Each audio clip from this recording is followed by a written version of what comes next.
마리나는 평소보다 3시간이나 일찍 퇴근했다.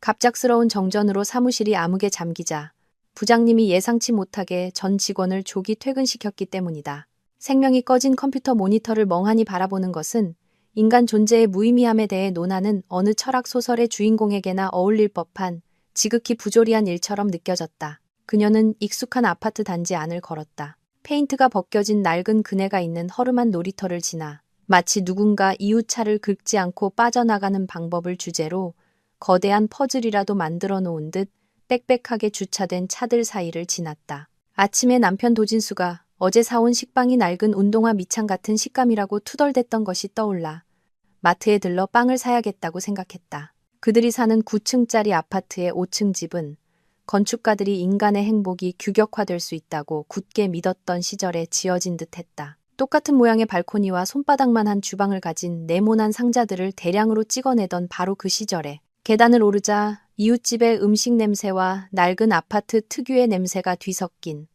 오랜 결혼 생활의 향기라고 부를 만한 익숙한 냄새가 그녀를 맞았다. 마리나는 계단을 오르며 숫자를 셌다. 38이 되도록 버리지 못한 어릴 적 습관이었다. 15년 전 사랑만 있으면 모든 것이 해결될 것이라는 순진한 확신에 차 있던 어리고 철없던 자신과 진수의 할머니에게서 물려받은 이 아파트로 이사 오던 날을 떠올렸다. 익숙한 소리와 함께 열쇠가 돌아가고 마리나는 문을 밀며 동시에 구두를 벗었다. 하루 종일 하이힐에 시달린 발이 욱신거렸다. 그녀는 잠시 후 편안한 홈웨어와 부드러운 티셔츠로 갈아입고 진한 차를 우려내 소파에 누워 TV를 볼 생각에 잠겼다. 그 시간대에는 보통 줄거리를 신경 쓰지 않고 반쯤 감은 눈으로 봐도 되는 의학 드라마나 수사물이 방영되곤 했다. 하지만 텅 빈 아파트의 익숙한 정적 대신 침실에서 흘러나오는 한 여성의 목소리가 그녀를 맞았다. 장난기 어리고 살짝 쉰 듯한 목소리.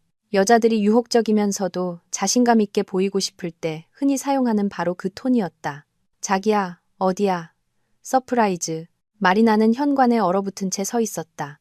갑자기 누군가 벽돌 몇 개라도 넣어놓은 것처럼 손에 든 가방이 참을 수 없이 무겁게 느껴졌다. 뇌가 정상적으로 정보를 처리하기를 거부했다. 생각들은 겁먹은 새처럼 두개골 안에서 혼란스럽게 날뛰었다.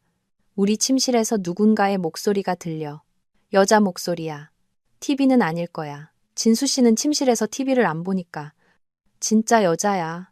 그때 청바지만 걸친 채 맨발로 머리가 헝클어진 진수가 침실에서 뛰쳐나왔다. 그의 얼굴에는 변명의 여지가 없을 만큼 부끄러운 짓을 하다 들킨 사람 특유의 표정이 서려 있었다. 그는 복도 한가운데에 멈춰 섰고 마리나는 어딘가 초연한 명료함으로 그의 목에 선명하게 찍힌 붉은 키스 마크를 발견했다. 공포로 하얗게 질린 그의 얼굴 위에서 그 자줏빛 얼룩은 거의 희극적으로 보였다. 리나야. 그가 숨을 내뱉었다. 마치 지진이라도 난 듯 목소리가 떨렸다. 이건 그게 아니야. 내가 다 설명할 수 있어. 하지만 마리나는 더 이상 그럴듯한 변명을 즉석에서 지어내려는 그의 비참한 시도를 듣고 있지 않았다. 그녀는 완전한 충격의 순간에 찾아오는 감정이 아직 무감각의 갑옷을 뚫고 나오지 못한 상태의 침착함으로 그를 지나쳐 침실로 향했다. 진수가 그녀의 팔을 잡으며 막으려 했지만 그녀는 마치 성가신 파리를 쫓아내듯 그를 쳐다보지도 않고 단호한 몸짓으로 팔을 뿌리쳤다. 침실. 3년 전 함께 골랐던 낡은 침대 시트가 깔린 그들의 부부 침대 위에는 전예나가 누워 있었다. 진수와 같은 회사에 다니는 동료이자 회식 때마다 주기적으로 얼굴을 보던 배보석의 아내였다. 사람들 앞에서는 늘 완벽한 헤어스타일과 흠잡을 데 없는 화장으로 단정한 척하던 예나는 지금 구겨진 시트 위에서 붉은색 레이스 속옷 차림으로 누워 있었다. 마리나가 늘 저속하다고 생각했지만 남자들은 믿을 수 없을 만큼 매력적이라고 생각하는 바로 그 색깔의 속옷이었다. 언니. 예나가 이불을 필사적으로 움켜쥐며 중얼거렸다. 몸을 가리려는 시도였다. 세상에, 우린 이러려던 게 아니었어요. 그냥 어쩌다 보니. 마리나는 말없이 가방에서 휴대폰을 꺼냈다. 이상하게도 손은 떨리지 않았다. 오히려 놀라울 정도로 침착했다. 마치 의식이 일시적으로 모든 감정을 차단하고 차가운 논리와 행동력만을 남겨둔 것 같았다. 그녀는 카메라를 켜고 침실, 침대, 겁에 질린 예나를 촬영하기 시작했다. 이제 더 이상 치명적인 유혹녀처럼 보이지 않는 예나는 찬장에서 몰래 잼을 훔쳐먹다 들킨 잘못을 저지른 아이처럼 애처로워 보였다. 리나야, 제발, 이러지 마. 등 뒤에서 들려오는 진수의 목소리는 절박하고 거의 히스테릭했다. 우리 얘기 좀 해. 내가 다 설명할게.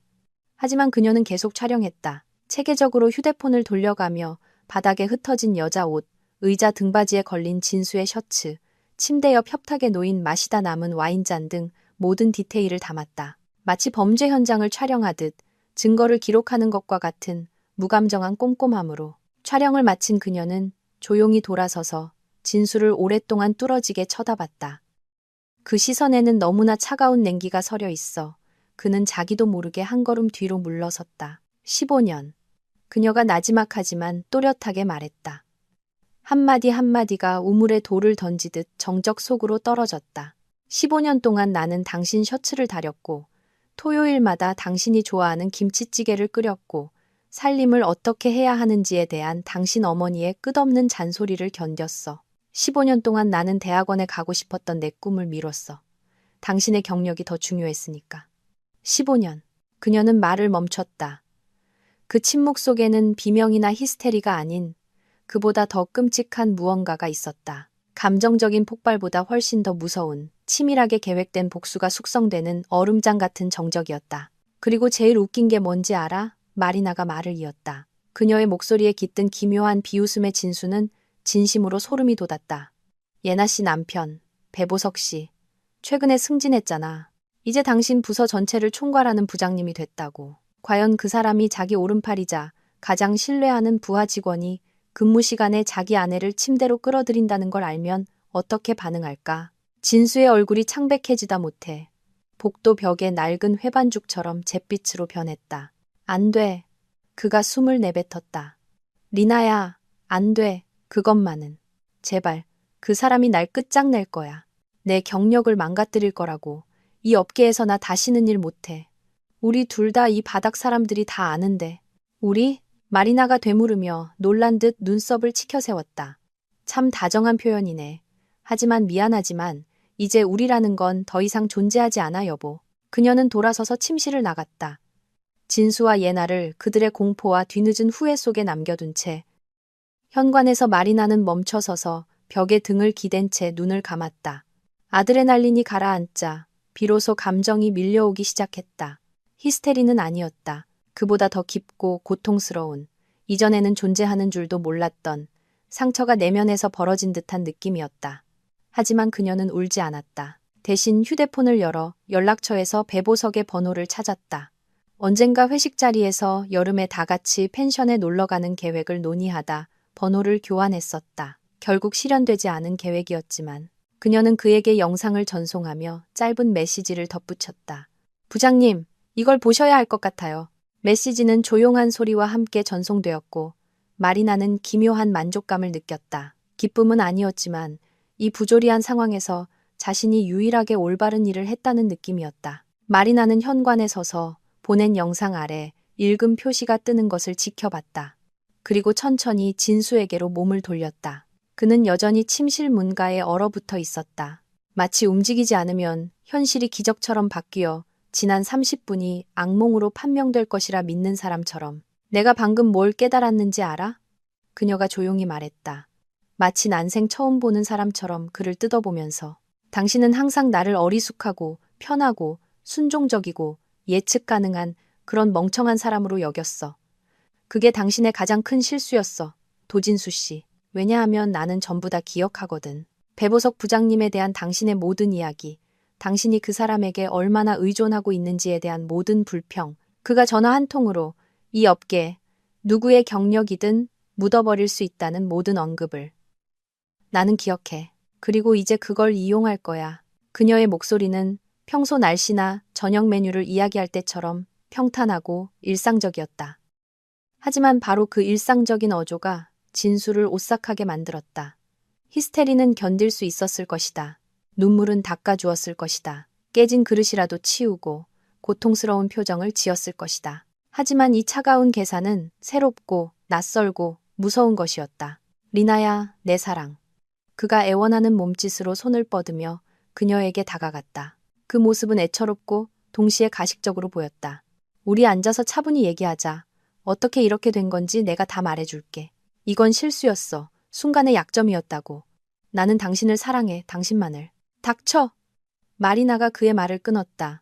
15년 동안 단 한 번도 자신에게 목소리를 높인 적 없던 아내가 갑자기 그런 톤으로 말하자 그는 충격받아 정말로 입을 다물었다. 시도조차 하지 마. 몇 번이나 이랬어? 내가 회사에서 허리가 휘도록 일하는 동안 몇 번이나 그 여자를 여기 우리 침대로 끌어들였냐고? 침실에서 이미 옷을 입은 예나가 나왔지만 그녀의 모습은 마치 자연재해라도 겪은 듯했다. 마스카라는 눈 밑으로 검게 번졌고 립스틱은 지워졌으며 평소 두꺼운 화장 뒤에 감춰져 있던 얼굴은 지치고 나이 들어 보였다. 언니 들어보세요. 그녀가 떨리는 목소리로 말을 시작했다. 언니 심정 이해해요. 하지만 우리 너무 성급하게 굴지 말아요. 생각 좀 해봐요. 무슨 생각? 마리나가 그녀에게 돌아섰다. 그 시선에 예나는 자기도 모르게 뒷걸음질 쳤다. 지난달 회식 때 네가 나한테 네 남편 보석 씨가 얼마나 멋진지, 널 얼마나 아껴주는지, 아이 가질 계획은 어떻게 세우고 있는지 징징대던 거? 아니면 그 후에 네가 화장실 간 사이에 진수 씨가 나한테 전에 나는 예쁘긴 한데 속이 텅 빈 여자라고 속삭였던 거? 정확히 뭐에 대해 생각해보자는 거야. 예나야? 예나는 얼굴이 하얗게 질렸다. 그녀의 표정으로 보아 조용하고 존재감 없던 마리나가 이렇게 침착하고 무자비하게 나올 줄은 전혀 예상하지 못했다는 것이 분명했다. 마리나의 휴대폰이 진동했다. 배보석에게서 온 전화였다. 그녀는 액정을 보고 진수와 예나를 번갈아 본 뒤 천천히 보란듯이 화면을 밀어 전화를 받았다. 마리나 씨, 보석의 목소리는 이상하게 낮고 먹먹했다. 마치 밀폐된 공간에서 말하는 것 같았다. 이거 사실입니까?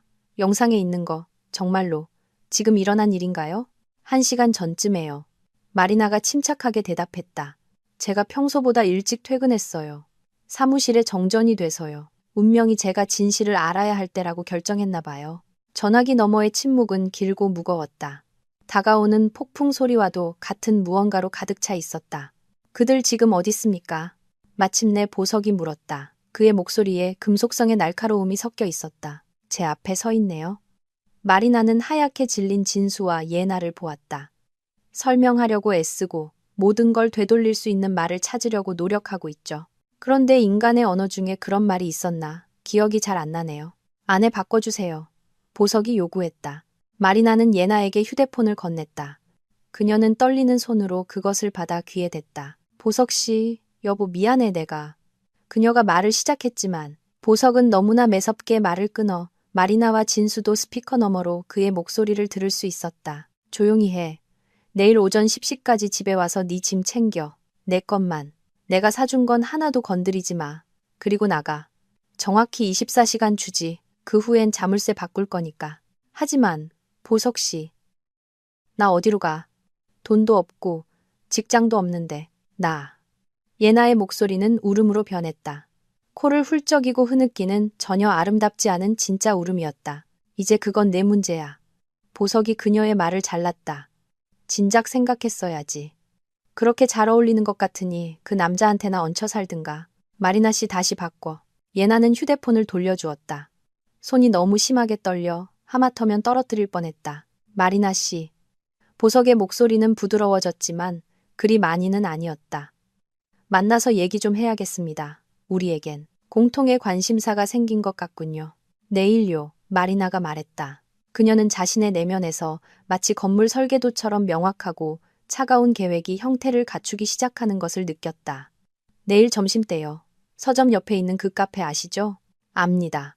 거기로 가겠습니다. 보석은 잠시 침묵했다. 그리고 마리나 씨, 제게 알려주셔서 감사합니다. 모두가 그렇게 용기를 내진 못했을 겁니다. 그가 전화를 끊자 아파트에 내려앉은 정적은 귀가 먹먹할 정도였다. 진수는 눈을 크게 뜨고 마리나를 바라보았다. 그 시선에는 그녀가 전해 본 적 없는 무언가가 담겨 있었다. 공포, 자신이 저지른 일에 대한 그리고 이미 멈출 수 없게 된 결과에 대한 원초적인, 동물적인 공포였다. 마리나, 당신 무슨 짓을 한 건지 알아? 그가 속삭였다. 보석 씨가 날 끝장낼 거야. 모든 회사에 전화를 돌릴 거라고. 내가 어디에도 취직 못하게 만들 거야. 나는 완벽하게 알아. 마리나는 현관 옷장에서 낡은 스포츠 가방을 꺼내 그에게 건넸다. 짐 싸. 어머니 댁으로 가든 어디로 가든 상관없어. 하지만 더 이상 여기선 살지 않아. 이건 내 집이야. 진수가 소리쳤다. 할머니한테 물려받은 거라고. 나도 권리가 있어. 있었지. 마리나가 그의 말을 정정했다. 부부의 신의가 결혼 서약서에나 나오는 아름다운 말이라고 결정하기 전까지는 권리가 있었지. 알아? 오늘 좋은 변호사한테 전화할 거야. 내 동료 조카 딸인데 마침 이혼 전문이거든. 모든 걸 자세히 알아볼 거야. 입증된 외도시, 재산 분할에 대해서, 뭘 요구할 수 있고 뭘 못하는지에 대해서 아주 흥미로운 얘기가 될 거야.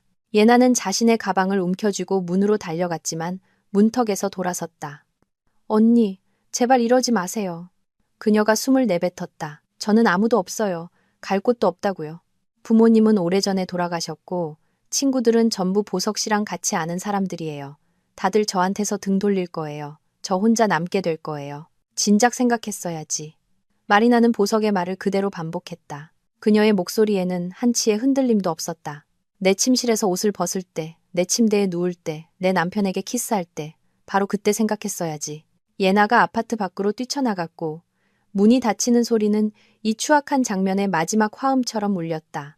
진수는 여전히 손에 가방을 든 채 서 있었다. 그의 얼굴에 어린 절망이 너무나 깊어서 말이 나는 순간 그가 거의 불쌍하게 느껴졌다. 거의. 하지만 그때 그녀는 침실에서 들려오던 장난기 어린 목소리를 떠올렸다. 자기야, 어디야? 서프라이즈. 그리고 연민은 흔적도 없이 사라졌다. 몇 번이나 그녀가 조용히 물었다. 뭐? 진수가 이해하지 못했다. 몇 번이나 만났어? 소위 회의나 고객 미팅 간다고 내 눈을 보며 거짓말한 게 몇 번이냐고? 진수는 고개를 숙인 채 말이 없었다. 그 침묵은 어떤 대답보다도 웅변적이었다. 알았어. 마리나가 고개를 끄덕였다. 짐 싸. 30분 줄게. 그 후에 자물쇠 바꿀 거야. 오늘 당장 기사님 부를 거라고. 내가 이 집에 영원히 살지 않더라도 이건 내 소유가 아니니까. 하지만 지금 당장 넌 나가. 그냥 나가. 그리고 이혼 전까지 여기서 살겠다는 소리만 해봐. 서류상 소유주가 누구든 상관없어. 그녀는 돌아서서 부엌으로 갔다. 그의 비참한 후회와 갑자기 그의 무너진 삶 전체의 상징이 되어버린 짐가방과 함께 그를 현관에 홀로 남겨둔 채 카페는 갓 내린 원두커피와 시나몬 향이 나는 빵 냄새로 마리나를 맞았다. 보통은 아늑함과 평온함과 연관되는 향이었지만 지금은 마치 누군가 초상집을 축제용 장식으로 꾸미려 한 것처럼 부적절하게 느껴졌다. 그녀는 약속 시간보다 15분 일찍 도착했다. 밤새 어제의 사건들을 끝없이 되새기느라 잠을 설쳤고 구석구석 배신을 상기시키는 아파트에 더는 머무를 수 없었기 때문이다. 벽들은 그 사실을 흡수한 듯했고 공기는 진수가 자신의 죄의 무게에 짓눌려 초라한 가방 하나를 들고 어머니 집으로 떠나기 전 끝내 듣지 못한 수많은 질문과 대답들로 무거워져 있었다. 배보석은 정오에 정확히 나타났다. 40대 중반의 키 크고 다부진 남자, 비싸지만 과시적이지 않은 정장을 입고 보통은 상황을 통제하는 데 익숙한 성공한 사람의 자신감을 내뿜는 얼굴을 하고 있었다. 하지만 지금 그 얼굴은 날것에 고통스러운, 아직 아물지 않은 무언가를 감춘 가면 같았다. 그는 마리나를 보고 고개를 끄덕인 뒤 그녀의 테이블로 향했다. 최근에 큰 충격을 겪고 불필요한 급한 움직임을 두려워하는 사람처럼 조심스럽게 움직였다. 마리나 씨. 그가 맞은편에 앉았다. 웨이트리스가 즉시 메뉴를 들고 나타났지만 그는 손을 저었다. 더블 에스프레소. 그걸로 됐습니다. 그녀가 떠나자 둘만 남았다. 어제까지만 해도 그저 회식 자리에서나 마주치던 지인이었던 두 명의 배신당한 사람들. 오늘 그들은 공통의 고통으로 묶여 있었고 이상하게 들리겠지만 공통의 목표로도 묶여 있었다. 밤새 한숨도 못 잤습니다. 보석이 입을 열었다. 그의 목소리는 마지막 한 방울까지 짠해진 사람처럼 피곤했다. 그 영상을 20번은 돌려본 것 같군요. 대체 언제부터 시작된 건지, 내가 어떻게 눈치채지 못했는지, 어떤 신호를 놓쳤는지 계속 생각했습니다. 답은 찾으셨나요? 마리나가 식어가는 찻잔을 손으로 돌리며 물었다. 질문만 더 늘었을 뿐입니다. 그는 손바닥으로 얼굴을 문질렀다. 그 몸짓에 담긴 절망이 너무나 커서 마리나는 문득 남자들도 여자들만큼 깊이 고통받을 수 있다는 생각을 했다. 단지 사회적으로 용인되는 행동의 겹겹 아래 더 잘 숨길 뿐이었다. 예나는 일주일에 3번 피트니스에 간다고 했습니다. 제가 회원권도 끊어줬죠. 자기 관리를 잘한다고 자랑스러워했습니다. 그런데 알고 보니 당신 남편에게 갔던 겁니다. 당신들 집, 당신들 침대로요. 마리나는 즐거움이라고는 한 톨도 없는 쓴웃음을 지었다. 그 웃음은 쑥처럼 썼다. 가장 기가 막힌 게 뭔지 아세요? 저는 그의 셔츠를 다렸어요. 매주 일요일마다 다리미판 앞에 서서요. 칼라가 완벽하게 다려지도록 신경 썼죠. 그가 직장에서 흠잡을 데 없이 보이고 좋은 인상을 주도록요. 당신 같은 상사에게도 말이에요. 좋은 아내가 되려고 노력했어요. 그런데 그는 다른 여자를 집에 데려와 제가 빳빳하게 다려놓은 시트 위에서 사랑을 나눴죠. 보석은 그 노골적인 단어에 얼굴을 찡그렸지만 지적하지는 않았다. 결국 그들이 겪은 일을 생각하면 둘 다 그런 노골적인 표현을 할 권리가 있었다. 오늘 아침에 도진수가 저한테 전화했더군요. 그가 잠시 후 말했다. 10번은 했나? 받지 않았습니다. 그러더니 문자를 보냈더군요. 만나자고, 설명하고 싶다고, 순간적인 약점이었다느니, 아무 의미 없는 일이었다느니, 그런 소리를 하더군요. 아무 의미 없는 일이라 마리나가 되뇌었다. 그녀의 목소리에 강철 같은 냉정함이 깃들었다. 재미있는 표현이네요. 우리의 결혼 생활은 그의 순간적인 약점보다도 의미가 없었다는 거군요. 그들의 행태를 보니 그 약점이 단 한순간, 단 하루로 끝나지는 않았을 것 같은데 말이죠. 웨이트리스가 에스프레소를 가져왔고 보석은 마치 그것이 커피가 아니라 고통을 잊게 하는 약이라도 되는 듯 단숨에 마셨다. 그냥 그의 경력을 망가뜨릴까 생각했습니다. 그가 빈잔을 받침에 놓으며 말했다. 제가 아는 몇 군데에 전화를 걸어 상황을 설명하면 되죠. 그러면 그는 이 업계에서 다시는 일자리를 구하지 못할 겁니다. 우리 분야에서는 평판이 전부니까요. 상사의 아내와 잠자리를 갖는 건 비윤리적인 걸 넘어 직업적 자살 행위나 마찬가지입니다. 하지만 마리나는 그의 어조에서 망설임을 감지했다. 하지만 그건 너무 간단하겠죠. 보석이 그녀의 눈을 똑바로 쳐다봤다. 그의 시선에는 그녀를 긴장하게 만드는 무언가가 있었다. 너무 빠르고요.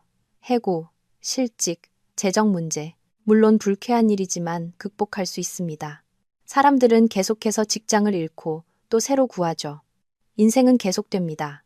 저는 그걸로는 부족합니다. 그들이 무엇을 잃었는지 깨닫게 하고 싶습니다. 그걸 온몸으로 느끼게 해서 매일 아침 자신의 어리석음을 절감하며 잠에서 깨어나게 하고 싶습니다. 마리나는 그의 말을 들으며 자신의 내면에서 무언가가 그 말에 공명하는 것을 느꼈다.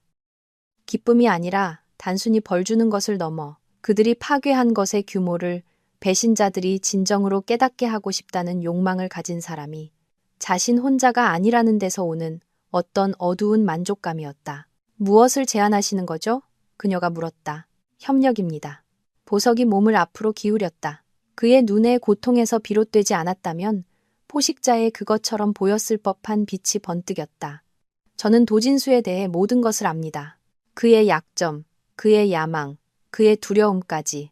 비록 직속은 아니었지만 15년간 제 밑에서 일했습니다. 저는 그를 펼쳐진 책처럼 꿰뚫고 있죠. 그리고 당신은 제가 모르는 예나에 대해 알겠죠. 남편들이 일 얘기를 하는 동안 아내들끼리 나누는 대화, 여자들만의 비밀 같은 것들요. 우리가 함께라면 그들의 삶을 진정으로 견딜 수 없게 만들 수 있습니다. 복수. 마리나가 그 단어를 입안에서 굴리며 맛보듯 말했다. 복수에 대해 말씀하시는 건가요? 저는 정의에 대해 말하는 겁니다. 보석이 그녀의 말을 정정했다. 그들이 마땅한 대가를 치르게 하는 것에 대해서요. 그들의 쾌락의 대가가 너무나 비싸서 함께 보낸 매 순간을 후회하게 만드는 것에 대해서요. 마리나는 그의 말을 곱씹으며 침묵했다. 그녀의 머릿속에서는 아직은 흐릿하고 부정확하지만 마치 장인의 손길 아래 무형의 점토 덩어리에서 조각상이 서서히 모습을 드러내듯 계획이 형태를 갖추기 시작하고 있었다. 진수 씨가 그 새로운 프로젝트에 지원서를 냈어요. 그녀가 천천히 말했다. 다음 분기에 시작될 예정인 거요. 그게 자기가 더 높은 자리로 승진할 자격이 있다는 걸 증명할 기회라고 했어요. 보석이 차갑게 웃었다. 지원서는 아직 승인되지 않았고 이제 영원히 승인될 일도 없을 겁니다. 제가 직접 챙겨서 그 프로젝트가 다른 사람에게 돌아가도록 하죠. 자기 꿈이 눈앞에서 무너지는 걸 지켜보게 될 겁니다. 그리고 예나는 자기 뷰티샵을 열고 싶어 했어요. 마리나가 바로 그 회식 자리에서의 대화를 떠올리며 덧붙였다. 돈을 모으고 계획하고 꿈꿨죠. 이미 봐둔 자리도 있다고 했어요. 제가 돈을 대주던 자리였죠. 보석이 고개를 끄덕였다. 임대료는 우리 공동 계좌에서 나갔습니다. 그 계좌는 어제 해지했습니다. 그녀에겐 돈이 없어요. 직업도 없고요. 이제 없을 겁니다. 그들은 서로를 바라보았다. 그 시선에는 말은 없었지만 매우 명확한 이해가 담겨 있었다. 도진수는 어린 시절 벽에 축구팀 포스터를 붙이며 위대한 미래를 꿈꿨던 바로 그 작은 방에 앉아 있었다. 휴대폰 화면에는 배보석 부장의 비서에게서 온 메시지가 떠 있었다. 프로젝트 회의가 연기되었습니다. 새로운 일정은 추후 공지하겠습니다. 이번 주 들어 벌써 3번째 연기였다. 자기 기만에 능한 그에게조차 더 이상의 회의는 없을 것이라는 사실이 명백해지고 있었다. 그가 그토록 큰 희망을 걸었고 자신의 성공과 전문성을 증명할 기회가 될 것이라 믿었던 프로젝트가 손가락 사이로 빠져나가는 모래처럼 사라지고 있었다. 어머니는 부엌에서 부산을 떨었다. 그녀의 불만을 명백히 드러내는 과장된 몸짓으로 냄비를 덜그럭거렸다. 아들을 받아주기는 했지만 그들의 작은 투룸 아파트에는 숨쉬기조차 힘든 보이지 않는 안개처럼 침묵의 비난이 감돌았다. 그녀는 질문도 설명도 요구하지 않았지만 실망과 말없는 질책이 가득한 그녀의 시선은 어떤 말보다도 웅변적이었다. 내가 어쩌다 이 지경까지 왔을까? 진수는 생각했다. 그 생각은 끝없는 굴레처럼 머릿속을 맴돌며 그를 지치게 했고 아무 소용도 없었다. 고작 몇 시간의 쾌락이 집, 아내, 경력, 존경심 등 모든 것을 잃을 만한 가치가 있었을까? 하지만 이 질문에 솔직하게 답하려면 자신의 어리석음을 인정해야 했고 그는 아직 그럴 준비가 되어 있지 않았다. 어쩌다 보니 그렇게 됐어. 그녀를 상처 주고 싶지 않았어. 같은 진부한 문구들이 자신이 자초한 재앙의 규모를 조금이라도 완화해 줄 수 있는 것처럼 그는 비참한 변명에 매달렸다. 직장에서의 상황은 점점 더 숨막혔다. 보석은 소리치거나 난리를 피우거나 따로 불러내지 않았다. 하지만 그가 이제 진수에게 보이는 그 얼음장 같은 정중함이야말로 어떤 소동보다도 무서웠다. 도 과장님 보고서 준비 부탁합니다라는 말 한마디 한마디가 사형 선고처럼 들렸다. 그가 초대받지 못하는 모든 회의는 그가 더 이상 신뢰받는 핵심 인력이 아니며 15년간 쌓아온 경력이 눈앞에서 서서히 체계적으로 항의할 만한 공식적인 절차 위반 하나 없이 무너지고 있다는 사실을 상기시켰다. 한편 전예나는 도시 외곽의 허름한 5층짜리 빌라에 값싼 월세방을 얻었다. 엘리베이터도 없는 그곳에서는 눅눅한 냄새와 타인의 삶의 흔적이 배어 있었고 밤이면 벽 너머로 이웃이 싸우는 소리가 들렸으며 창밖으로는 쓰레기통과 기울어진 차고가 보였다. 뷰티샵을 열려고 모았던 돈은 첫 달 월세와 보증금을 내자 바닥났고 일자리를 구하는 것은 불가능에 가까웠다. 보석은 정말로 이 도시에서 아는 사람이 많았고 그녀가 지원하는 곳마다 공석이 없다는 정중한 거절을 당했다. 구인 공고가 바로 그 문에 붙어 있었음에도 불구하고 그녀는 고개를 숙인 채 그 문들을 지나쳐야 했다. 그녀는 매일 진수에게 전화를 걸었고 목소리는 점점 더 히스테릭하고 절박해졌다. 무슨 일이 벌어지고 있는지 알아? 그들이 우리를 파괴하고 있어. 체계적으로, 계획적으로 우리 삶을 무너뜨리고 있다고. 알아. 진수가 피곤하게 대답하며 어린 시절을 보냈고 38의 완벽한 실패자로 돌아온 방의 천장을 바라보았다. 매일 그걸 느껴. 보석 씨는 내 쪽은 쳐다보지도 않아. 난 그에게 더 이상 전문가로서 존재하지 않아. 내 사무실에서 유령이 됐다고. 우리 뭔가 해야 해. 예나가 수화기 너머로 울었다. 그 울음은 비참하고 무력했다. 내가 마리나 언니한테 얘기해볼까?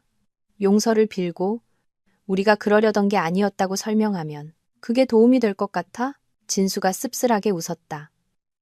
그날 언니 얼굴 봤어? 나는 그런 마리나를 한 번도 본 적이 없어. 그녀는 기계 같았어.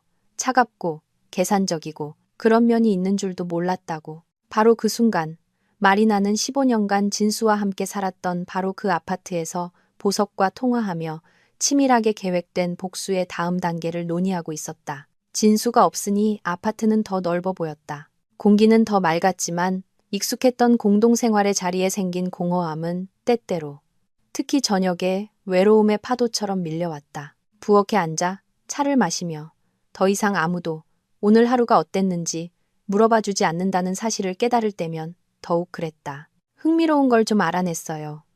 그녀가 말했다. 그녀의 목소리에는 중요한 정보를 찾아낸 사람 특유의 억양이 섞여 있었다. 예나가 서울에 화장품 회사 사장인 친구가 있다고 자랑했던 거 기억하세요? 여기서 일이 안 풀리면 그 친구한테 일자리를 부탁할 거라고 했잖아요. 그래서요? 보석이 물었다.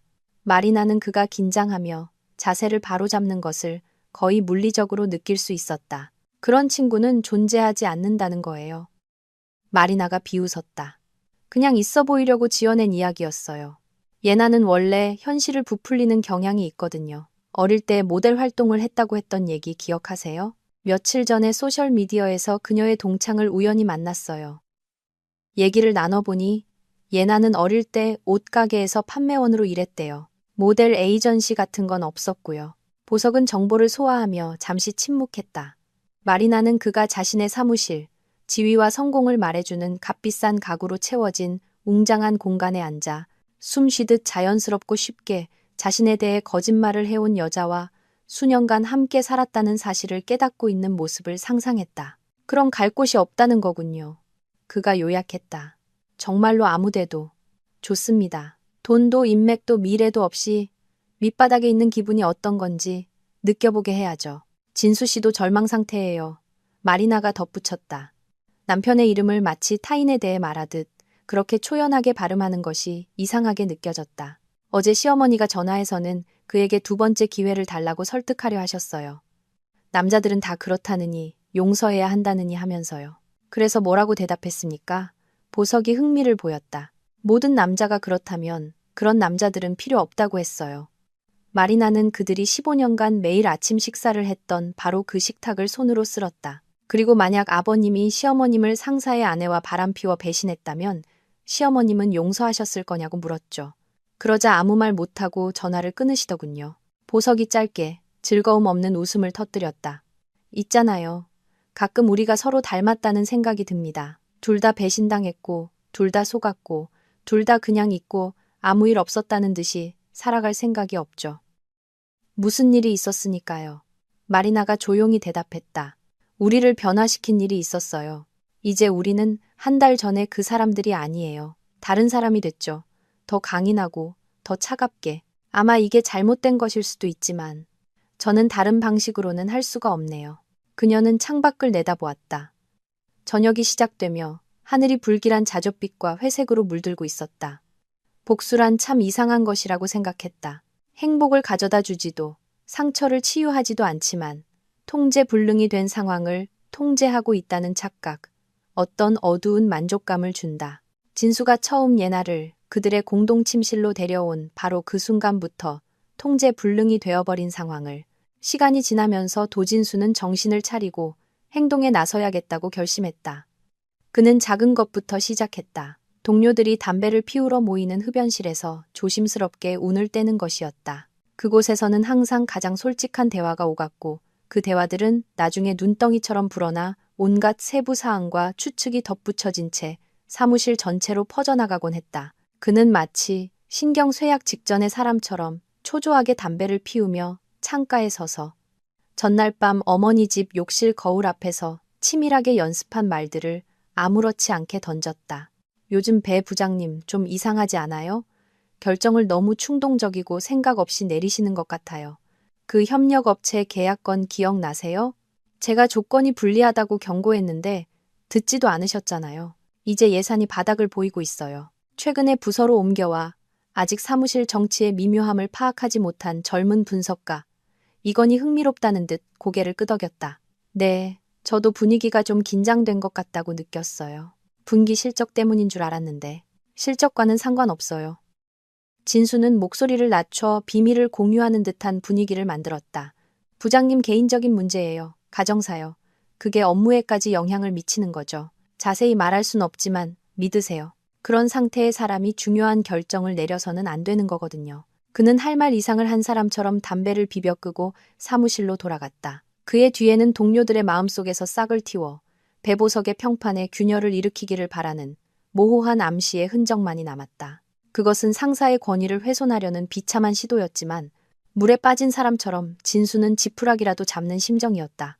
이런 식의 조작이 자신이 보여줄 수 있는 것보다 훨씬 더 고도의 기술을 필요로 한다는 사실은 깨닫지 못한 채 한편 전예나는 다른 전술을 택했다. 그녀는 마리나를 깎아내려 자신을 그녀의 차가운 계산과 잔인함의 희생자로 포장하기로 결심했다. 그녀는 회식 자리에서 만났고 마리나를 조용하고 눈에 띄지 않는 진수의 아내로만 알고 있던 공동의 지인들에게 전화를 걸어 자신만의 버전으로 사건을 이야기했다. 교묘하게 사실을 뒤집으면서 가은아, 걔가 무슨 짓을 하는지 상상도 못할 거야. 예나가 수화기에 대고 흐느꼈다. 그녀의 목소리는 전문 배우에게나 어울릴 법한 연기력으로 떨렸다. 보석 씨랑 손잡고 우리 삶을 체계적으로 파괴하고 있어. 우리가 잘못한 거 알아. 하지만 그렇다고 마녀 사냥을 하는 건 아니잖아. 진수 씨는 모든 프로젝트에서 잘렸고 나는 어디서도 일자리를 구할 수 없어. 그런데 마리나는 우리의 고통을 즐기고 있다고. 있잖아. 난 항상 걔가 착한 사람인 줄 알았는데 알고 보니 독사였어. 중간 관리직 남편을 둔 오가은은 보통 남의 드라마를 들을 때와 같은 탐욕스러운 호기심으로 귀를 기울였다. 벌써 내일 점심시간에 친구들에게 자신만의 색깔과 해석을 덧붙여 이 이야기를 어떻게 전할지 상상하고 있었다. 어머, 끔찍하다. 그녀가 동정적으로 한숨을 쉬었다. 그래도 예나야, 너도 알다시피 외도는 심각한 문제잖아. 사람들이 다르게 반응할 수 있지. 그래도 이건 아니지. 예나가 과장된 절망감으로 그녀의 말을 끊었다. 나는 용서를 빌 준비가 되어 있었어. 무릎이라도 꿇을 생각이었다고, 뭐든지. 그런데 그들은 우리를 파괴하기로 결심했어. 이건 완전 사디즘이야. 이런 대화들은 그들의 공통된 지인들 사이에서 마치 흰 식탁보 위에 얼룩처럼 번져나갔다. 예나는 이렇게라도, 말로라도 반격을 가할 수 있다는 사실에 어떤 병적인 만족감을 느꼈다. 가장 추악한 저항 시도는 진수와 예나가 마리나를 직접 공격하기로 했을 때였다. 어느 저녁, 그녀가 무거운 식료품 봉지를 양손에 들고 지친 몸으로 퇴근할 때 그들은 아파트 입구에서 그녀를 기다렸다. 머리 위하늘은 잿빛으로 낮게 드리워져 마치 아스팔트 위에 모든 더러움을 씻어낼 비를 쏟아낼 준비를 하는 듯 했지만 인간 영혼의 더러움까지는 씻어낼 수 없을 것 같았다. 마리나 씨, 잠깐만요. 진수가 그녀를 불렀다. 그의 목소리에는 애원과 공격성이 동시에 섞여 있었다. 얘기 좀 합시다. 그녀는 멈춰서서 천천히 돌아섰다.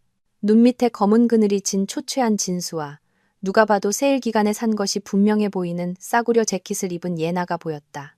그 재킷은 디자이너 브랜드로 가득했던 그녀의 이전 옷장과 너무나 대조적이었다. 우리 사이에 할 얘기가 뭐가 있죠? 마리나가 평탄한 어조로 물었다. 그 목소리에는 한치의 감정도 실려 있지 않았다. 당신이 너무 멀리 갔다는 얘기요. 예나가 한 걸음 앞으로 나서며 아기에 찬 얼굴로 말했다. 당신이 뭐 성녀라도 되는 줄 알아요? 우리를 심판할 권리가 있다고 생각해? 당신은 그냥 아무도 신경 쓰지 않던 재미없는 새님일 뿐이야. 진수 씨가 밖에서 온기를 찾은 것도 당연하지. 마리나가 비웃었다. 그 비웃음에는 너무나 많은 경멸이 담겨 있어. 예나는 자기도 모르게 움찔했다. 온기? 마리나가 되물었다. 당신들의 만남을 온기라고 부르는군요. 참 다정하기도 하지. 나는 다른 말로 부르고 싶은데, 예를 들면 배신, 비겁함, 아니면 그냥 문란함 같은 거. 당신이 불행하니까 우리한테 복수하는 거잖아. 진수가 끼어들었다. 그의 목소리는 커지고 거의 히스테릭해졌다. 당신 인생이 공허하고 무의미했으니까 우리가 아주 작은 행복이라도 찾은 걸 용서할 수 없는 거라고. 행복? 마리나는 봉지를 바닥에 내려놓고 허리를 폈다. 내 시트 위에서, 내 아파트에서, 내 돈으로. 그걸 행복이라고 부른다고? 지난 몇 주 동안 내가 뭘 깨달았는지 알아요? 내가 15년 동안 전혀 알지 못했던 사람. 자기 자신만 생각하는 이기주의자와 살았다는 걸요. 그리고 이상하게도 그 발견이 나를 자유롭게 했어요. 자유롭게? 예나가 히스테릭하게 웃었다. 그래, 당신은 혼자 남았잖아. 남편도 가정도 미래도 없는 늙어가는 여자. 그걸 자유라고 부르는 거야? 마리나는 휴대폰을 꺼내 그들 둘에게서 시선을 떼지 않은 채 번호를 눌렀다. 배보석은 두 번째 신호음이 울린 뒤에 전화를 받았다. 그들이 여기 있어요. 그녀가 침착하게 말했다. 우리 아파트 입구에서요. 겁주려고 하네요. 들어보실래요? 그녀가 스피커폰을 켜자 진수는 배보석의 목소리를 알아듣고 얼굴이 하얗게 질렸다. 도진수. 보석이 차갑게 말했다. 내일 오전 9시에 내 사무실로 들어와 자네의 회사 내 미래에 대해 얘기 좀 하지. 스포일러 하자면 미래는 없어. 그리고 자네 아내한테는 명예훼손도 범죄라는 걸 전해줘. 우리 회사 변호사들 실력 좋아. 그녀가 우리 공동 지인들한테 하소연하는 전화를 멈추지 않으면 그 법을 적용할 방법을 찾아낼 거야. 마리나는 스피커폰을 끄고 봉지를 들어 아파트 입구로 향했다. 문 앞에서 그녀는 마지막으로 돌아봤다. 당신들의 가장 큰 실수가 뭔지 알아요? 당신들은 나와 보석 씨가 조용히 고통받을 거라고 생각했죠. 상처를 삼키고 순응할 거라고. 하지만 우리는 그런 사람들이 아니에요. 우린 그냥 당신들보다 더 똑똑했을 뿐이에요. 그리고 그게 인정하긴 싫겠지만 참 분하죠. 그렇죠? 그녀는 현관 안으로 들어갔다. 마침내 쏟아지기 시작한 차가운 가을비 아래 그들의 얼굴에서 과시적인 자신감의 마지막 흔적을 씻어내고 그들의 실체, 즉 더 이상 실질적인 해를 끼치지 못하고 그저 으르렁거리며 낑낑댈 뿐인 궁지에 몰린 초라한 동물들의 모습을 드러내게 한 채 그들을 남겨두고 아침은 장례식의 종소리처럼 피할 수 없는 순간 전의 마지막 몇 분을 카운트하는 듯한 불안한 알람 소리와 함께 도진수를 맞았다. 그는 오랫동안 눈을 뜬 채 누워 어린 시절 방의 천장을 바라보았다. 회반죽의 균열은 존재하지 않는 나라의 지도처럼 보였고 1시간 후면 15년간 돌 하나하나 쌓아 올린 그의 직업적 삶이 마침내 무너져 내릴 것이라는 생각에 잠겼다. 모든 야망, 모든 계획, 자신의 중요성에 대한 모든 환상을 잔해 아래 묻어버린 채 배보석의 사무실은 살균 처리된 듯한 청결함과 비싼 커피 향으로 그를 맞았다. 이전에는 성공의 향기라고 여겼던 그 향이 이제는 역하고 숨막히게 느껴졌다. 보석은 어두운 색의 육중한 책상 뒤에 앉아 있었고 그의 얼굴은 이미 판결을 내리고 이제 형식적인 절차를 낭독할 뿐인 판사처럼 무표정했다. 앉으시죠, 도 과장님. 그가 직함을 강조하며 말했다. 어떤 모욕보다도 더 심한 차가운 정중함이었다. 당신과 내 시간을 긴 설명으로 낭비하지 않겠습니다. 선택지는 두 가지입니다. 오늘 당장 사직서를 쓰거나 아니면 내일 내가 사내 윤리 위반에 대한 내부 감사를 시작할 겁니다. 두 번째 선택지가 단순한 해고가 아니라 이 업계에서 당신의 재취업을 사실상 불가능하게 만들 이력서의 오점이라는 건 잘 알 거라 생각합니다. 진수는 침을 삼켰다. 목구멍이 갑자기 누군가 모래를 쏟아부은 것처럼 바싹 말랐다. 부장님, 제가 잘못한 건 압니다만 그래도 15년이나 일했습니다. 그가 말을 시작했다. 목소리가 배신감에 떨렸다. 정말 한 번의 실수가 모든 것을 무효로 만드는 겁니까? 한 번의 실수? 보석이 즐거움 없는 미소를 지었다. 자네는 최소 반년 동안 내 아내와 잤어. 내가 그녀 휴대폰에서 찾아낸 메시지를 보면 그래. 자네는 매일 내 눈을 보며 거짓말했고 내 손을 잡았고 업무를 논의한 뒤에 가서 내 아내를 안았지. 이건 한 번의 실수가 아니야, 도진수. 이건 체계적인 배신이야. 그리고 믿어줘. 조용히 떠날 기회를 주는 것만으로도 나는 자비를 베푸는 거야. 그는 깨끗한 사직서 용지와 펜을 책상 끝으로 밀었다. 그 행동은 최종적이었다. 토론도 타협도 없이 법적으로 흠잡을 데 없는 형태로 포장된 차갑고 체계적인 처형만이 있을 뿐이었다. 진수는 떨리는 손가락으로 펜을 잡고 쓰기 시작했다. 한 글자 한 글자가 마치 자신의 묘비에 새기는 것처럼 힘들었다. 그가 작성을 마치고 펜을 책상에 놓자 보석은 쳐다보지도 않고 서류를 가져갔다. 개인 물품은 오늘 점심 전까지 챙겨가세요. 그가 무심하게 말했다. 사원증은 경비실에 반납하고요. 이상입니다. 진수는 솜 같은 다리로 사무실을 나왔다. 복도는 끝없이 길게 느껴졌다. 한 걸음 한 걸음이 관자놀이를 울렸고 이미 모든 것을 알고 있을 동료들의 시선이 등 뒤를 뜨거운 수처럼 태웠다. 사무실에서는 소문이 어떤 바이러스보다도 빠르게 퍼지기 때문이었다. 한편 마리나는 동료인 테미라와 카페에 앉아 있었다.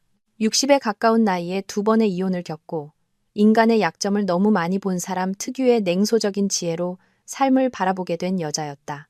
미라는 마리나가 지난 몇 주간 겪은 이야기를 들으며 커피를 마시고 때때로 고개를 저었다. 있잖아, 아가씨. 마리나가 이야기를 마치자 그녀가 말했다. 내 아픔도 이해하고 복수하고 싶은 마음도 이해해. 하지만 복수라는 건 참 이상한 거야. 다른 사람 잔에 타는 독약 같은데. 정작 그 증기를 매일 맞는 건 자기 자신이야. 조만간 그 증기가 너 자신도 중독시키기 시작할 거라고. 마리나는 찻잔에 설탕을 저었다. 흰 알갱이들이 어두운 액체 속으로 녹아들어 사라지고 다른 무언가의 일부가 되는 것을 지켜보았다. 멈출 수가 없어요. 그녀가 조용히 고백했다. 이제 충분하다고, 그들이 대가를 치렀다고 생각할 때마다 그날이 떠올라요. 침실에서 들려오던 그녀의 목소리, 그의 얼굴, 죄책감과 공포가 뒤섞인 그 표정. 그러면 분노가 처음 그 순간처럼 생생하게 다시 차올라요. 배보석 씨는 미라가 예리하게 물었다. 그 사람도 그 분노에 갇혀 있는 거야? 마리나는 생각에 잠겼다. 늦은 밤, 보석이 아무 이유 없이 전화해서 날씨, 뉴스, 사소한 것들에 대해 이야기했던 마지막 통화를 떠올렸다. 그의 목소리에는 그녀를 경계하게 만드는 무언가가 있었다. 이전에는 없던 어떤 피로감. 모르겠어요. 그녀가 솔직하게 대답했다. 가끔은 우리 둘 다 스스로 만든 규칙의 게임을 하고 있는데 애초에 왜 시작했는지조차 잊어버린 것 같아요. 바로 그 순간 전예나는 고용센터의 대기줄에 앉아 있었다. 페인트가 벗겨지고 낡은 서류 냄새가 나는 관공서 건물, 일과 희망을 동시에 찾으러 온 자신처럼 길 잃은 사람들 사이에서 그녀는 마지막 남은 자존심의 부스러기마저 벽의 회반죽처럼 떨어져 나가는 것을 느꼈다. 옆에는 양파와 싸구려 비누 냄새가 나는 장바구니를 든 할머니와 낡은 재킷을 입고 금연 표지판에도 불구하고 초조하게 휴대폰을 만지작거리며 전자담배를 피우는 젊은 남자가 앉아 있었다. 내가 어쩌다 이 지경까지 왔을까? 예나는 생각했다. 그녀의 내면에는 수치심, 분노, 절망이 뒤엉킨 덩어리가 소용돌이쳤다. 나는 성공한 남자의 아내였고 좋은 아파트에 살았고 명품 드레스를 입었어. 그런데 지금은 이 구질구질한 곳에 앉아서 청소부나 편의점 아르바이트 자리를 제안받기를 기다리고 있잖아. 상담 창구에서 그녀를 불렀다. 50대쯤 되어 보이는 무관심한 표정의 지친 여자가 예나의 서류를 훑어보더니 단조로운 목소리로 말했다. 학력은 있으신데 경력 단절이 기시네요. 최근 몇 년간 일한 기록이 없으시고요. 전업주부였어요. 예나가 대답했다. 그 말은 거의 변명처럼 들렸다. 남편이 부양했거든요. 알겠습니다. 상담사는 컴퓨터에 무언가를 입력했다. 뭘 할 줄 아시죠? 예나는 입을 열었지만 무슨 말을 해야 할지 몰랐다. 그녀가 할 줄 아는 게 뭐였더라? 멋지게 보이는 것, 사교적인 대화를 나누는 것, 남의 돈으로 예쁜 물건을 사는 것, 이력서에 쓸 수 있는 기술들이 아니었다. 저 회계를 전공했어요. 그녀가 마침내 쥐어짰다. 오래전에요. 최신 프로그램이나 회계 기준은 아시고요? 아니요, 하지만 배울 수 있습니다. 상담사는 경멸보다 더 심한 연민의 눈으로 그녀를 쳐다봤다. 솔직히 말씀드릴게요. 현재 실무 능력도 없고 경력 단절도 길고 나이도 있으셔서 괜찮은 일자리 찾기는 어려우실 겁니다. 판매직, 경비원, 요양보호사 같은 자리는 있는데 고르세요. 예나는 일자리 목록이 인쇄된 종이를 손에 들고 고용센터를 나왔다. 바람이 종이를 마구 흔들었다. 마치 그것을 빼앗아 멀리 날려버리려는 듯 했다. 그녀는 문득 차라리 그게 더 나을지도 모른다고 생각했다. 바람이 이 굴욕적인 제안들을 가져가 버리면 그것들이 존재하지 않는 척, 자신의 삶이 이렇게 빠르고 무자비하게 폐허로 변하지 않은 척 할 수 있을 테니까. 저녁에 마리나는 보석을 만났다. 다시. 이것은 이미 습관이 되어 있었다. 복수를 논의하고 배신자들의 고통에 대한 소식을 나누며 거기서 어떤 병적인 만족감을 찾는 만남들. 하지만 오늘은 무언가 달랐다.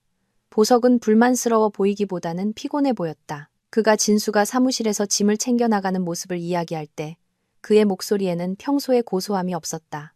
있잖아요. 그를 보면서 그가 위스키 잔을 손으로 돌리며 말했다. 문득 이런 생각이 들더군요. 그래서 이제 뭐지? 우리는 그를 파괴했어. 예나도 파괴했고 그들의 삶을 무너뜨렸지. 그래서 이제 어떡할 건가? 내가 이걸로 더 나아졌나? 마리나는 그를 바라보며 대답을 찾지 못했다. 그녀 자신도 매일 밤 잠들기 전에 스스로에게 던지는 질문이었기 때문이다. 모든 것이 무너져 내린 그날로부터 2달이 지났다. 가을은 초겨울로 바뀌었다. 눈이 아직 두껍게 쌓이지 않고 회색 가루처럼 땅을 살짝 덮어 주변 세상을 을씨년스럽고 쌀쌀하게 만드는 마치 자연 자체가 계절 사이에 갇혀 추위와 마지막 온기의 잔재 사이에서 결정을 내리지 못하는 듯한 바로 그 계절이었다. 마리나는 진수의 아파트에서 이사 나와 이제는 혼자 살기에는 어색하게 너무 커 보이는 원룸 아파트 창가에 서 있었다. 그녀는 마당에서 알록달록한 패딩을 입은 아이들이 첫 눈사람을 만드는 모습을 내려다보았다. 아이들의 웃음소리는 유리창을 통해 다른, 더 행복한 현실에서 들려오는 소리처럼 희미하게 들려왔다. 휴대폰이 진동했다. 배보석에게서 온 메시지였다. 급히 만나야겠습니다. 무슨 일이죠? 그녀는 미간을 찌푸렸다. 최근 몇 주간 그들의 만남은 뜸해졌기 때문이다. 마치 둘 다 복수라는 주제가 이제 스스로를 소진했고 만족감보다는 더 많은 독을 퍼뜨리는 강박관념으로 변했다는데 암묵적으로 동의한 것 같았다. 그래서 이 긴급한 메시지는 침몰하는 배에서 보내는 조난 신호처럼 불안하게 들렸다. 그들은 예전에 복수를 계획했던 바로 그 카페에서 만났다. 아이러니하게도 인생이 어떻게 원을 그리며 우리를 같은 장소로 되돌려 놓는지, 하지만 전혀 다른 사람으로 만들어 놓는지를 생각했다. 보석은 초조해 보였다. 평소에는 침착하고 자신감 넘치던 그의 손이 테이블 위의 냅킨을 신경질적으로 만지작거리며 형체 없는 덩어리로 만들고 있었다. 전에 나가 병원에 입원했습니다. 그가 서두 없이 단도직입적으로 말했다. 그의 목소리는 이상하게도 배신자의 삶을 체계적으로 파괴해온 사람이 낼 법한 의기양양한 톤이 아니라 걱정스럽고 거의 겁에 질린 듯한 톤이었다. 어젯밤에 시도했더군요. 무슨 말인지 알겠죠? 마리나는 내면에서 무언가가 꽉 조여드는 것을 느꼈다. 적이 마침내 완전히 패배했다는 기쁨이 아니라 그와는 정반대의 너무 멀리 와버려서 되돌아갈 길이 없다는 것을 깨달았을 때 밀려오는 메스꺼움과 비슷한 감정이었다. 정확히 무슨 일이었어요? 그녀가 물었다. 목소리가 멀리서 들려오는 것처럼 먹먹했다. 약이요. 보석이 손으로 얼굴을 쓸어내렸다. 그 몸짓이 너무나 지쳐 보여 마리나는 문득 그에게서 성공한 사업가가 아닌 규칙 없는 게임을 하다가 이제 어떻게 빠져나가야 할지 모르는 지친 한 남자를 보았다. 이웃이 이상한 소리를 듣고 문을 부재답니다. 겨우 살려냈다고 하더군요. 의사들은 살 거라고 하지만 마리나 씨, 그녀가 유서를 남겼습니다. 뭐라고 쓰여 있었는지 아십니까? 모두에게 미안해요. 누구에게도 상처 주고 싶지 않았어요. 저는 그냥 행복하고 싶었을 뿐이에요. 두 사람 사이에 무겁고 끈적한 침묵이 흘렀다. 그 침묵은 그들이 지난 2달 동안 실수를 저지른 두 사람을 체계적으로 파괴하면서 입 밖으로 내지 않았던 모든 것으로 가득 차 있었다. 그렇다. 심각하고 용서할 수 없는 실수였지만 그렇다고 해서 그렇게 무자비한 보복을 받을 만한 범죄는 아니었다. 저는 복수가 제게 평온을 줄 거라고 생각했어요. 마리나가 천천히 말했다. 표면에 얇은 막이 생긴 식어가는 찻잔을 들여다보면서 그들이 무엇을 잃었는지 깨닫고 제 고통과 조금이라도 비슷한 고통을 느끼면 제 마음이 편해질 거라고 생각했어요. 그런데 있잖아요. 하나도 편해지지 않았어요. 단 한 방울도. 저는 그냥 거울 속에 제 자신이 누군지 알아볼 수 없는 사람으로 변해버렸어요. 보석이 고개를 끄덕였다. 그 끄덕임에는 자신의 잘못, 자신의 맹목에 대한 인정이 담겨 있었다. 어젯밤에 한숨도 못 잤습니다. 그가 말했다. 목소리가 부서질 듯했다. 누워서 생각했어요. 만약 예나가 죽었다면 내가 무슨 감정을 느꼈을까? 안도감? 만족감? 그런데 있잖아요. 깨달았어요. 죄책감을 느꼈을 거라고요. 그녀가 자초한 일이고 마땅한 대가를 치른 거라고 아무리 스스로에게 말해도 그녀를 그 지경으로 몰고 간 데에는 저도 일조했으니까요. 제가요, 마리나 씨, 운명도 상황도 아닌 바로 저 자신이요. 그럼 우리는 사형 집행인이 된 거구나. 마리나는 생각했다. 그 생각은 차갑고 날카로운 얼음 바늘처럼 그녀를 꿰뚫었다. 객관성이 원천적으로 불가능한 사건에서 스스로 판사가 되어 판결을 내리고 집행하면서 과연 우리에게 그럴 권리가 있는지, 우리 자신이 심판자인 동시에 죄인은 아닌지에 대해 생각조차 하지 않은 이들이 되어버렸다. 도진수 씨도 한계에 다다른 것 같아요. 마리나가 조용히 덧붙였다. 그저께 시어머니가 전화해서는 제발 부장님께 얘기해서 추천서라도 한 장 써달라고 빌고 또 빌었어요. 그가 밤에 잠도 못 자고 10kg이나 빠졌다고요.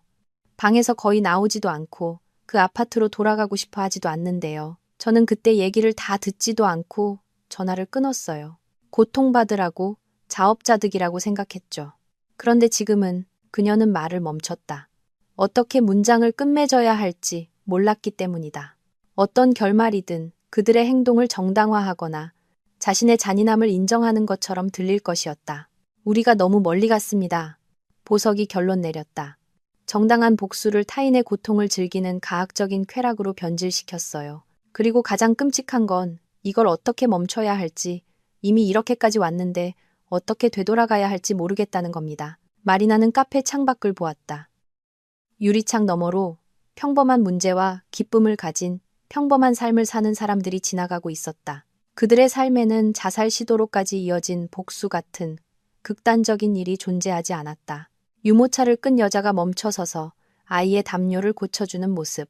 그 단순한 모성애적인 몸짓이 문득 마리나에게는 믿을 수 없을 만큼 소중하고 진실하고 중요한 무언가처럼 보였다. 지난 2달 동안 그녀가 해온 모든 것과는 대조적으로 어쩌면 우리가 틀렸다는 걸 인정해야 할 때가 온 것 같아요. 그녀가 조심스럽게 제안했다.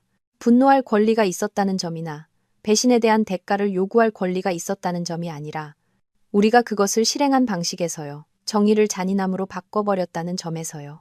그래서 뭘 제안하는 겁니까? 보석이 지친 눈으로 그녀를 보았다. 그들을 돌려보내고 용서하고 아무 일도 없었던 척 하자는 건가요? 아니요. 마리나가 고개를 저었다. 저는 도진수 씨를 용서할 수 없어요. 지금은요. 어쩌면 영원히. 하지만 그의 삶을 적극적으로 파괴하는 건 멈출 수 있어요. 제 안에서 저를 갉아먹는 이 분노를 놓아줄 수 있어요. 다른 사람의 행복의 폐허를 체계적으로 해체하는 대신 새로운 무언가를 만들며 앞으로 나아가는 걸 시도해 볼 수 있어요. 보석은 그녀의 말을 곱씹으며 오랫동안 침묵했다. 마리나는 그의 얼굴에서 복수를 계속하고 싶은 욕망과 그것에 대한 피로감, 정의에 대한 갈증과 그들의 정의가 이미 그들만의 악의 한 형태로 변질되었다는 깨달음 사이에 내적 갈등을 볼 수 있었다. 그렇게 하죠. 그가 마침내 말했다. 여기서 지금 당장 멈추는 겁니다. 병실은 소독약 냄새와 그 외에 무언가, 인간의 비극이 일상이 되고 고통이 영혼의 상처 깊이가 아닌 약의 밀리그램과 수의 개 방울수로 측정되는 관공서 특유의 냄새로 마리나를 맞았다. 전예 나는 잿빛병원 담요 아래 좁은 침대에 누워 있었다. 그녀의 얼굴은 너무나 창백하고 거의 투명해서 마치 몸의 모든 피가 빠져나가고 끝없는 장애물 경주로 변해버린 삶과 싸우기에 너무 지쳐버린 인간의 껍데기만 남은 듯했다. 문가에 선 마리나를 보자. 그녀의 눈은 사냥꾼을 본 궁지에 몰린 짐승이 느끼는 원초적인 공포로 커졌다. 그녀는 벽 쪽으로 몸을 돌리려 했다. 마치 그것이 자신을 보이지 않게 만들어주고 언제 끝날지 모를 다음 타격으로부터 자신을 보호해줄 수 있다는 듯이. 예나 씨. 마리나가 조용히 불렀다. 그녀의 목소리에는 지난 몇 달간 들렸던 얼음장 같은 확신이 없었다. 대신 피로, 후회, 그리고 회개와 비슷한 무언가가 담겨 있었다. 비록 완전하지는 않았지만 아직 완전히 용서할 수는 없었고 과연 언젠가 할 수 있을지도 몰랐기 때문이다. 얘기 좀 해야겠어요. 마무리 지으러 왔어요? 예나가 속삭였다. 그녀의 목소리는 몇 시간 동안 계속 소리 지른 사람처럼 쉬고 지쳐 있었다. 사실 그녀는 구조된 후 오랫동안 울었을 뿐이었지만 그 울음이 너무 격해서 성대가 견디지 못한 것이었다. 내가 밑바닥에서 어떤 모습인지 보러 결과를 즐기러 온 거냐고요. 마리나는 더 가까이 다가가 침대 옆 의자에 앉았다. 그녀의 움직임은 상처 입은 동물에게 다가가 갑작스러운 몸짓으로 놀라게 할까 두려워하는 사람처럼 느리고 조심스러웠다. 아니요. 그녀가 말했다. 그 단어는 꾸밈 없이 변명하거나 설명하려는 시도 없이 단순하게 들렸다. 모든 것이 끝났다고 말하러 왔어요. 더 이상 당신 인생에 끼어들지 않을 거예요. 간섭하지도, 음모를 꾸미지도, 당신이 일자리를 구하지 못하도록 인맥을 사용하지도 않을 거예요. 예나가 천천히 고개를 돌렸다. 그녀의 눈에는 불신과 희망이 뒤섞인 무언가가 스쳐 지나갔다. 또다시 속임을 당할까봐 너무 밝게 드러나기를 두려워하는 희망이었다. 왜요? 그녀가 물었다. 왜 지금이죠? 내가 완전히 무너지는 걸 원했던 거 아니었어요? 원했어요. 마리나가 솔직하게 인정했다. 그 솔직함은 힘겨웠다. 다른 사람의 잘못을 비난하는 것보다 자신의 잔인함을 인정하는 것이 항상 더 어렵기 때문이다. 당신이 뭘 잃었는지 깨닫고 내 남편과 보낸 매 순간을 후회하길 바랐어요. 하지만 보석 씨한테 무슨 일이 있었는지 듣고 나서 내가 뭘 깨달았는지 알아요? 복수는 치유가 아니라는 걸요. 그저 고통에 고통을 더할 뿐이에요. 고통을 배가시키고 세상을 그전보다 조금 더 나쁜 곳으로 만들죠. 그리고 나 자신을 더 나쁘게 만들고.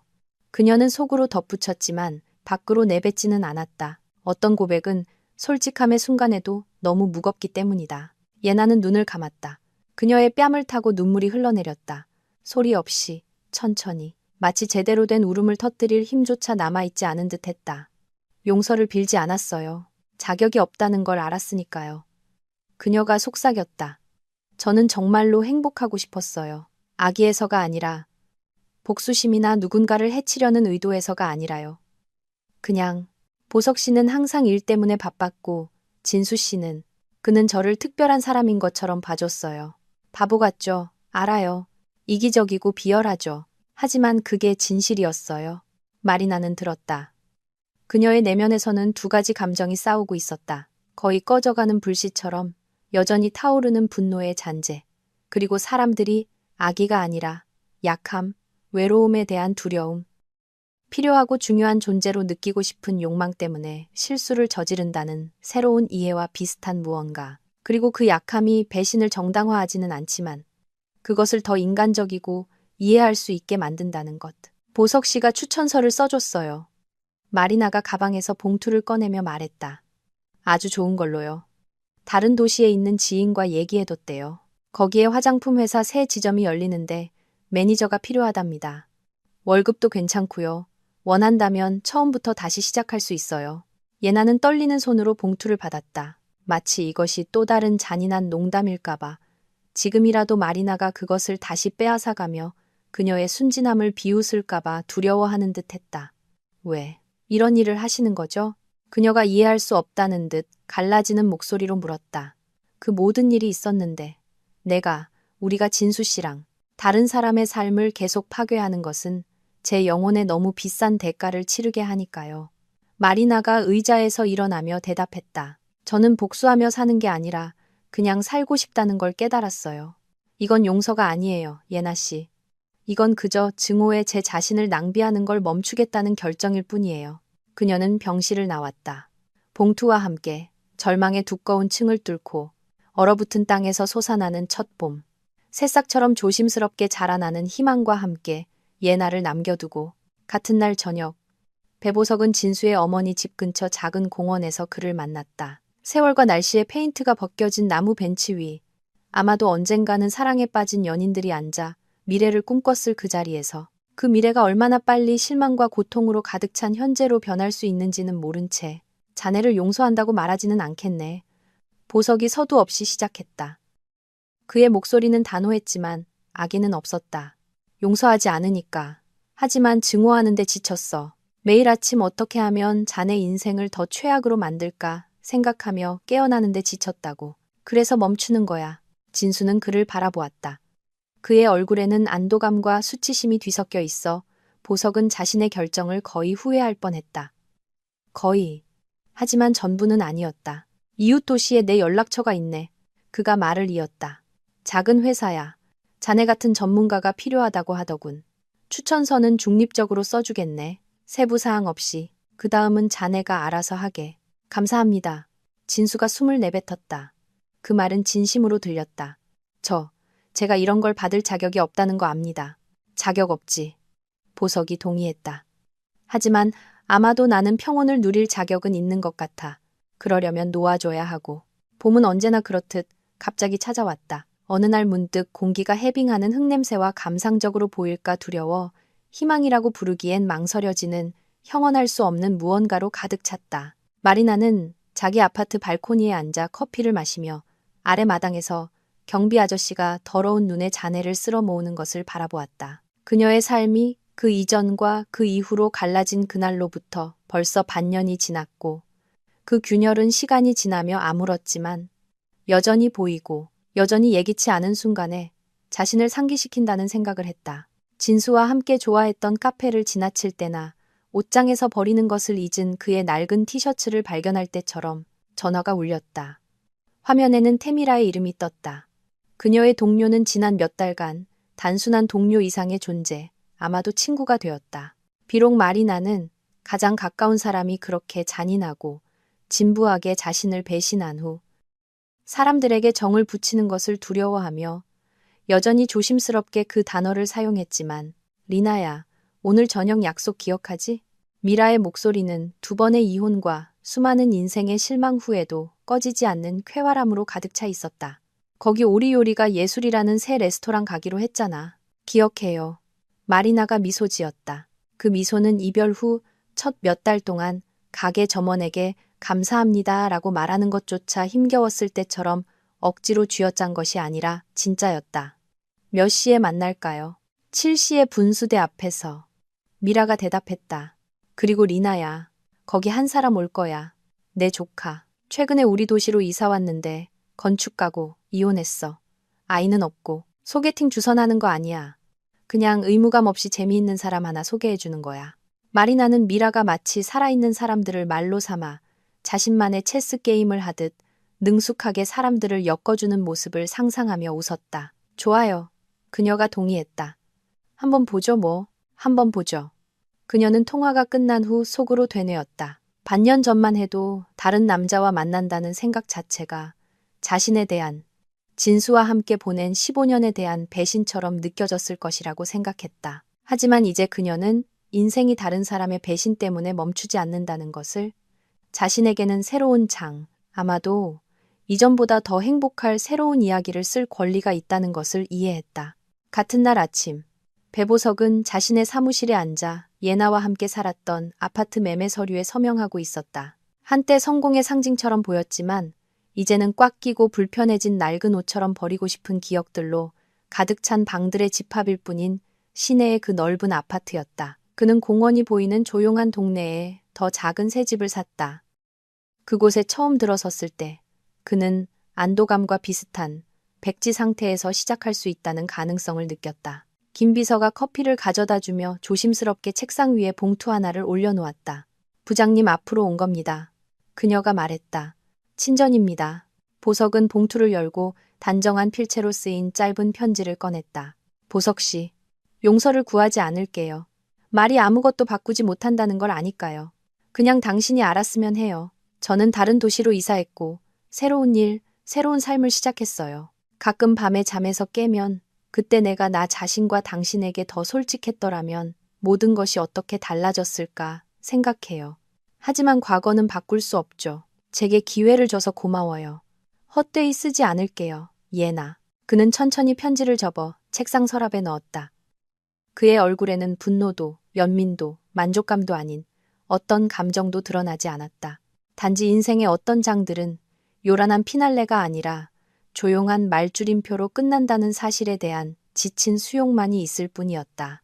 도진수는 고향에서 차로 2시간 거리에 있는 이웃 지역의 회사에 새 직장을 구했다. 그는 낡은 아파트 단지의 작은 원룸에서 살았는데 저녁이면 텅 빈 우주를 표류하는 우주선처럼 조용하고 텅 비어 있었다. 일은 이전만큼 명망있지도 월급이 높지도 전망이 밝지도 않았지만 그는 노력했다. 이것이 자기 인생을 파괴하는 것 이상의 무언가를 할 수 있다는 것을 스스로에게 증명할 마지막 기회라는 것을 알았기 때문이다. 저녁에 그는 마리나에게 전화를 걸었다. 지난 몇 달 동안 처음이었다. 마치 폭탄 해체 전문가가 폭탄을 해체하듯 그것이 터질지 아니면 작업을 마칠 기회를 줄지 모르는 두려움으로 번호를 눌렀다. 리나야, 나야. 그녀가 전화를 받자 그가 말했다. 목소리가 불안정했다. 용서해달라고 하는 거 아니야. 돌아와 달라고 하는 것도 아니고 그냥 모든 것에 대해 미안하다고 말하고 싶었어. 아픔, 굴욕, 그리고 우리가 15년간 쌓아온 것을 무너뜨린 것에 대해. 마리나는 그의 말을 들으며 침묵했다. 그 침묵에는 분노도 용서도 없었다. 그 중간에 무언가, 인생의 절반을 함께한 사람이 배신을 저지를 수 있었지만 동시에 자신의 실수를 깨닫고 더 나은 사람이 되려고 노력할 수도 있다는 사실에 대한 수용이 있었다. 비록 그것이 더 이상 그들의 관계에 아무런 의미가 없었지만 새 직장 구했다고 들었어요. 그녀가 마침내 말했다. 모든 일이 잘 되길 바라요. 고마워. 진수가 숨을 내뱉었다. 그리고 행복해 리나야. 당신은 그럴 자격이 있어. 그녀는 전화를 끊고 창밖을 보았다. 봄 햇살이 구름을 부드러운 분홍빛과 황금빛으로 물들이고 있었다. 그녀는 어쩌면 행복이란 다른 사람에게서 찾는 것이 아니라 자기 내면에서 천천히 인내심을 갖고 부서진 희망의 조각들과 새롭고 조심스럽지만 그럼에도 불구하고 계속 살아가려는 진실한 욕망들로 쌓아 올리는 것일지도 모른다고 생각했다. 저녁에 그녀는 태미라와 그녀의 조카 이기우를 만났다. 40대쯤 되어 보이는 선한 눈과 가벼운 미소를 가진 남자였다. 그는 자신의 건축 프로젝트에 대해 너무나 열정적으로 이야기해서 흥미를 느끼지 않을 수 없었다. 그리고 마리나는 자신이 미소 짓고 진심 어린 흥미로 그의 말을 듣고 있으며 인생은 계속된다는 사실을 깨닫고 있는 자신을 발견했다. 이것은 과거에 대한 배신이 아니라 자신 앞에 아직 많은 세월이 남아있고 그 세월을 비통함과 추억 속에서가 아니라 새로운 의미, 새로운 인연, 그리고 더 강하고 더 현명하고 더 신중하지만 여전히 믿고 희망하고 어쩌면 언젠가 다시 사랑할 수 있는 새로운 버전의 자신을 찾는 데 쓸 권리가 있다는 사실을 인정하는 것뿐이었다.